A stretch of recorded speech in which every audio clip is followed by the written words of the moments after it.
Bolsonaro é um bom presidente? Você apoia uma intervenção nacional? Gente, já deixa seu comentário, assista esse vídeo até o final, ele é muito importante, uma reflexão política do Brasil. Vamos falar um pouco do governo Bolsonaro, dos governos anteriores, desde a nova Constituição de 1988, inclusive é o ano que eu nasci. Então, pessoal, por favor, eu quero que você comente aí o que você acha do Bolsonaro, o que você acha da candidatura do Lula e de outros presidentes que o Brasil teve também na nova Constituição. E compartilhe esse vídeo e veja ele até o final. Então, pessoal, existe um grande problema com o eleitorado brasileiro, essa geração que nós vivemos hoje, né, que o brasileiro vota muito errado. E a questão de você votar errado não é a questão da pessoa ser um cientista político, entender de política, ou ter um estudo, ler muito livro em relações à política. A questão é você saber analisar. O brasileiro tem que aprender a votar em proposta, porque é a melhor proposta que tem que ser eleita.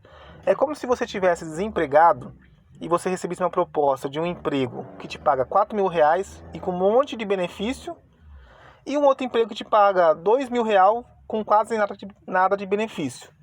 Então, com certeza, qualquer pessoa que tem um pouco de juízo vai escolher o melhor salário e os melhores benefícios, né? E o que é melhor para você, o horário e assim por diante. Então, pessoal, a mesma coisa política. Nós temos que ver quem tem a melhor proposta, porque nós não podemos idolatrar a política, os políticos. Por quê? Porque um dos problemas do brasileiro é a idolatria política que o pessoal está tendo. Por exemplo, existem pessoas que são fanáticos no Lula e tem pessoas que são fanáticos no Bolsonaro, principalmente esses dois candidatos.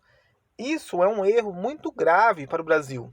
Eu acho que o fanatismo político, a militância política faz um mal tão grande para o Brasil que vocês nem imaginam. Por quê? Por exemplo, o PT, por exemplo, ele tem em torno de 30% do eleitorado brasileiro são militantes do PT. Então isso faz um mal para o Brasil, não porque é o PT. Eu não estou aqui fazendo uma crítica em relação ao Lula, ao petismo. Que isso não deve existir. A taxa de militância, com tantos partidos que tem no Brasil, que é mais de 35, deveria ser no máximo 10% do eleitorado. Porque tem pessoas que realmente são fanáticos. Não esse número absurdo que tem de militância. O Bolsonaro deve ter em torno, já com apenas 4 anos no executivo, 4 anos não, 2 anos e meio, né? Ele deve ter em torno de uns 15 a 20% já de militância. Então isso faz um mal danado. Se você somar a militância do Bolsonaro, a militância do Lula, você já chega a 50% de votos, enquanto tem outros candidatos. Não estou defendendo aqui nenhum candidato e nenhum partido. Mas você tem, assim, outros candidatos, por exemplo, tem o Ciro Gomes, tem talvez o João Dória, que seria candidato pelo PSDB, João Amoedo, e outros vários candidatos, entendeu, pessoal? E esses candidatos ficam de lado por causa que tem 2 candidatos disparados na militância. Então, gente, o que acontece? Na minha opinião, desses todos os governos que teve desde a nova Constituição de 88, que teve também a Constituinte lá, que no caso quem foi eleito foi o Tancredo Neves, aí ele morreu, quem assumiu foi o Sarney, mas na nova Constituição de 88 foi o Collor que foi eleito em 89, né? Foi um mandato de 5 anos. Então, quem foi o melhor presidente desde o Fernando Collor? Na minha opinião, por isso que eu quero que vocês escutem esse vídeo, esse áudio até o fim e compartilha e comenta também a sua opinião. Na minha opinião, o melhor presidente foi o Fernando Henrique Cardoso.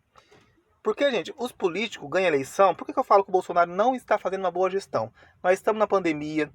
O Bolsonaro nunca fez um discurso em relação aos mortos. Muitas pessoas não sabem o que é perder um parente de dentro de casa. E de ver ele criar uma política econômica para o Brasil, ele perde tempo, tipo com... eu não sei se ele está tentando uma intervenção militar, uma tentativa de golpe de Estado, igual muitas pessoas dizem por aí. Talvez ele nem esteja tentando um golpe de Estado, né? Mas eles não têm que ficar fazendo essa chantagem, eles têm que fazer um plano econômico, principalmente, e de saúde, em primeiro lugar, quer dizer, né? E resolver esses caos que nós estamos vivendo.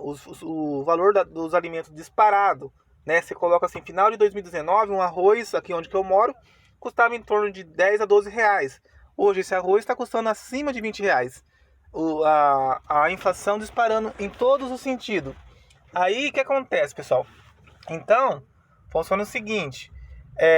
E os políticos, eles sempre alegam que o sucessor lá, né, o anterior a eles, deixou um déficit, né, uma dívida, uma coisa assim, um arrombo.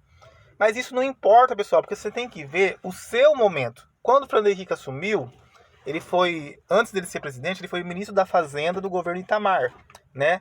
Assim que teve o impeachment do Fernando Collor. E foi criado o Plano Real, que mudou e transformou a vida do povo brasileiro.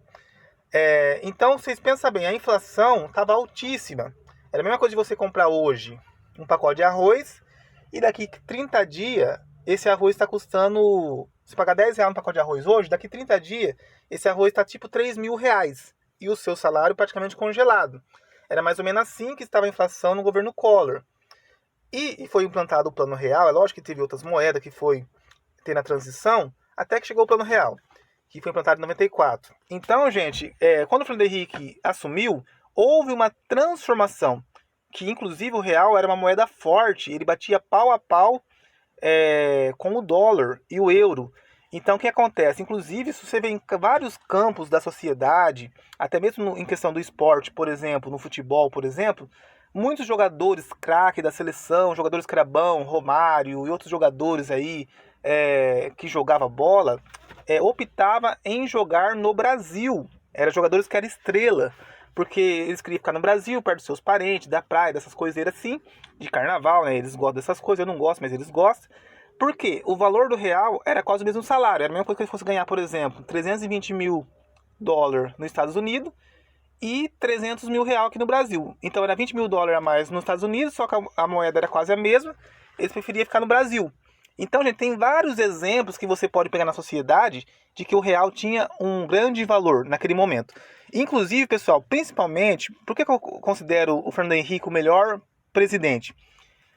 Muitos programas sociais que o Lula mudou, que o Lula vendeu uma ilusão para o Brasil, tipo Bolsa Família, essas coisas já existiam no governo Fernando Henrique, que era o Vale Gás, Cesta Básica e outras coisas. Inclusive, Fernando Henrique foi até reeleito em 98 no primeiro turno. Foi o único presidente que conseguiu ser reeleito no primeiro turno. Acho que até ganhar no primeiro turno a eleição de 98. Então, pessoal, principalmente, uma das questões que eu levanto com o Fernando Henrique foi o melhor presidente. Por exemplo, o acesso à moradia. Eu moro no estado de São Paulo, na região de Campinas, um dos melhores polos da América Latina. E tudo aqui sempre foi mais caro um pouco, porque é uma das melhores regiões da América Latina, não só do Brasil, como da América Latina, a região de Campinas. Então, o que acontece, pessoal? Pra vocês terem uma noção aqui, uma casa aqui, na cidade que eu moro, pra vocês terem noção, se você for comprar assim, eu vou comparar o carro de hoje. Por exemplo, com um Uno 2010, por exemplo, 2005, né, aqueles modelos quadradinhos dos mais novos, um carro desse você trocava numa casa. É lógico que não era num bairro de rico, não era um bairro luxuoso. E algumas pessoas idiotas podem dizer assim, mas não tinha asfalto, não tinha isso, não tinha aquilo. Gente, mas é uma casa, entendeu? Você trocava um carro desse no valor de uma casa. Ou seja, uma casa aqui onde eu moro custava nos dias de hoje em torno de 10 mil. Que em 1996, 97, 98, essa casa custava R$1.000. E o salário mínimo era em torno de R$100. Por isso que eu estou convertendo a inflação para o dia de hoje. Entendeu, gente?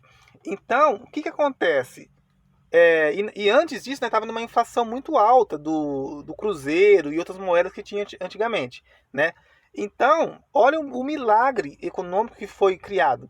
Então, naqueles tempos lá, o pessoal trocava, por exemplo, um carro assim que tinha 15, 20 anos de uso, tipo um Corcel 2, né, um Corcel 1, uma Brasília, um Fusca, algum carro desse tipo, trocava, por exemplo, numa casa, né? Às vezes você tinha um carro melhor, no caso assim, por exemplo, um Gol Bolinha, você trocava numa casa melhor, num bairro melhor. E eu vi várias pessoas fazendo isso. No governo Fernando Henrique, muitas pessoas que eu conhecia, A cada 10 pessoas, em torno de 4 mulheres trabalhava na casa, não sendo machista nada, sabe? E 6 mulheres não trabalhavam, cuidava dos filhos. Ela trabalhava assim na casa dela, de vez em quando fazia uma faxina, alguma coisa assim nesse sentido. Mas, ou seja, a pessoa conseguia sobreviver. E o marido cuidava da casa apenas com um único salário. E muitas das vezes esse salário, essa pessoa era um operário, operador de máquina, por exemplo, que tinha um salário, se for converter a moeda no dia de hoje, seria um salário de R$ 1.500, de R$ 2.000 no dinheiro de 2021. E a pessoa com esse dinheiro conseguia comprar terreno, conseguia construir a casa e conseguia sustentar a família. E a mulher, muitas das vezes, nem trabalhava. Então, gente, hoje em dia, nós estamos numa crise financeira tão grande, desde quando o Lula entrou, que ele vendeu uma ilusão, e o Bolsonaro está indo pelo mesmo caminho. Porque essas coisas que eu estou falando para vocês, o Fernando Henrique fez essas melhorias logo que ele ganhou e assumiu a gestão. Não foi depois que ficou falando assim, a herança maldita do PT, porque a herança maldita do Fernando Henrique foi pior do que a herança maldita do Bolsonaro. O Fernando Henrique pegou um Brasil muito mais quebrado do que o Brasil do Bolsonaro, né? Então o que acontece, gente? Então, porém, o Fernando Henrique foi um cara sério, foi um cara que fez articulação política, que correu atrás. Então, pessoal, o homem tinha apenas um emprego na casa. E aquele pessoal daquela época, que são, no caso, meus pais, alguns amigos que eu tenho, o pai de vocês, avós e tudo mais, eles gostavam de ter filho. Não é que nem hoje que o povo quase não tem filho, né? Então, eu mesmo tenho 7 anos de casado e não tenho filho. Se fosse naquela geração, já teria uns 2, 3 filhos. E o pessoal cuidava das crianças e tudo mais, gente. Então, o governo Bolsonaro não tá bom. Porque se estivesse bom, o nosso bolso já teria sentido esse efeito. Eu sei que o Bolsonaro tá tendo algumas perseguições de governador, em questão de cobrando ICMS e assim por diante. Mas ele não é um cara preparado para essa função. Entendeu, pessoal? Então, porque você precisa de uma articulação. E o PT que estragou tudo isso aí. Inclusive, o Bolsonaro consegue ser um presidente assim que tem uma gestão tão baixa, tão ruim, que ele consegue ser pior do que o Lula. Porque se você tem um segundo turno entre Lula e Bolsonaro, infelizmente, com muita tristeza, é melhor votar no Lula do que no Bolsonaro. De tão ruim que é a gestão dele. Então, gente, isso é ruim. Para com isso. Quando tiver uma eleição, aprenda a ver as propostas. Porque hoje em dia, depois que o Lula entrou principalmente, e também no governo Bolsonaro, as pessoas estão tendo que ter 2, 3, 4 empregos. Às vezes o marido tem 2 empregos, por exemplo, a mulher tem que trabalhar e ainda a pessoa não aguenta comprar uma casa. Uma casa, por exemplo, igual eu citei, num bairro de pobre aqui onde eu moro, no governo Fernando Henrique, nos dias de hoje, variava entre 10 mil a 20 mil reais nos dias de hoje. Enquanto, depois que o Lula entrou e fez o Minha Casa Minha Dívida, né, igual diz o pessoal assim, e o Bolsonaro vem mantendo todas essas coisas, quem consegue comprar uma casa hoje que seja por 50 mil? Ninguém. Quem consegue trocar um carro zero, que seja um Onix, um HB20, ou qualquer carro aí, numa casa? Ninguém consegue fazer isso na moeda que nós temos hoje totalmente desvalorizada. E os preços das coisas lá em cima, porque o Lula fez parceria com essas construtoras, com esses bancos, porque muitas das vezes um terreno custa apenas 20 mil, mas os bancos entram em jogo, esse terreno vai para 100 mil. Aqui na cidade onde eu moro, você não acha um terreno por menos de 100 mil reais. Então, gente, o que acontece? Então, por isso que eu falo pra vocês, as pessoas têm que aprender a analisar a política. Porque antigamente um homem dava conta de sustentar a casa sozinho, praticamente, e hoje as pessoas que têm emprego mais de operário, empregada doméstica, com todo respeito a essas pessoas, sabe, gente? Elas têm que ter 2, 3, 4 empregos para conseguir sustentar a casa. E quando essa pessoa consegue comprar uma casa, por exemplo, ele ganha um livro de parcelamento de 360 vezes, ou seja, 30 anos pagando um apartamento, 30 anos pagando uma casa. Então, gente, a gente tem que aprender a analisar as coisas, parar com essa idiotice, porque político, gente, nós não podemos ser militantes de ninguém e nem idolatrar nenhum político. Porque dos políticos, gente, 95% deles não presta. E eu tô falando aqui bem do Fernando Henrique, que eu achei que foi um bom governo. Se passar de 100 mil visualizações, eu vou fazer um vídeo melhor, explicando mais detalhado como foi o governo Fernando Henrique e outros governos também. Só que, tipo assim, eu não tô falando pra ninguém votar no PSDB, eu tô falando assim que quando tiver eleição ano que vem, em 2022, nós temos que analisar todos os candidatos, ver quem tem a melhor proposta e votar no melhor. Não ficar com essa idiotice de, eu tenho meu político de estimação, eu sou petista, eu sou bolsonarista, eu sou não sei o quê, e ficar com essa idolatria, que é essa idolatria que os políticos aproveitam para pintar e bordar. Foi o que o Lula fez. Esses programas sociais tipo Bolsa Família já existia no governo FHC. Ele transformou uma cesta básica, um Vale Gás que tinha no governo FHC em dinheiro. E, em partes foi bom, que você movimentou uma economia e tudo mais, ajudou o povo principalmente do Nordeste. Mas, por outro lado, ele vendeu essa ilusão, principalmente para o pessoal nordestino, com todo respeito a eles, que eu acho que são pessoas muito inteligentes nordestinos, para poder pintar e bordar em outro lugar. Não adianta nada você ganhar um Bolsa Família e não ter um acesso a uma casa. Entendeu? Porque uma casa é uma das peças mais importantes para uma pessoa, principalmente uma pessoa pobre. Porque se você não paga aluguel, você tem sua casa acabadinha, é tudo sossegado, tem um carro ali, o resto você conquista ao longo do tempo. Então, pessoal, se você gostou desse vídeo, curta, compartilha, comenta aí. Muito obrigado. Não esquece de dar seu like e não esquece de comentar o que você achou desse vídeo, tá, gente? Muito obrigado. E se inscreva no canal.